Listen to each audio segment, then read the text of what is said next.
দৈনিক পত্রিকার পাতা থেকে ৪ মার্চ ২০২৬ সাম্প্রতিক এমসিকিউ বাংলাদেশ অংশ। ১. ত্রয়োদশ জাতীয় সংসদের প্রথম অধিবেশনে সভাপতিত্ব করবেন উত্তর খ. ডক্টর মোশাররফ। ২. পররাষ্ট্রমন্ত্রী শামা ওবায়েদ ও মার্কিন স্টেট ডিপার্টমেন্টের দক্ষিণ ও মধ্য এশিয়ার বিষয়ক ব্যুরোর অ্যাসিস্ট্যান্ট সেক্রেটারি এস পল কাপুর বৈঠক করেন কবে? ঘ. ৪ মার্চ ২০২৬।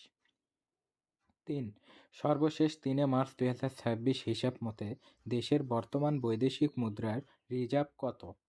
গ. ৩৫.৩৩ বিলিয়ন ডলার। ৪. বর্তমানে বাংলাদেশে সরকারি বিশ্ববিদ্যালয়ের সংখ্যা কতটি? গ.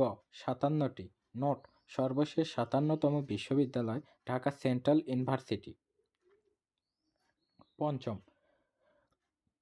৫. মাতৃভাষার দিক থেকে বর্তমানে বাংলা ভাষার অবস্থান কততম? খ. ষষ্ঠ। নোট: ব্যবহারকারীর দিক থেকে সপ্তম। আন্তর্জাতিক। ১. সম্প্রতি ইরানের সর্বোচ্চ ধর্মীয় নেতা হিসেবে নির্বাচিত হয়েছেন কে? ক. Mojtaba Khamenei. Note: Mojtaba Khamenei Ayatollah Ali খামেনির দ্বিতীয় ছেলে। ২. আন্তর্জাতিক পরমাণু শক্তি সংস্থা আইএইএ বর্তমান প্রধান কে? ক. Rafael Grossi. ৩.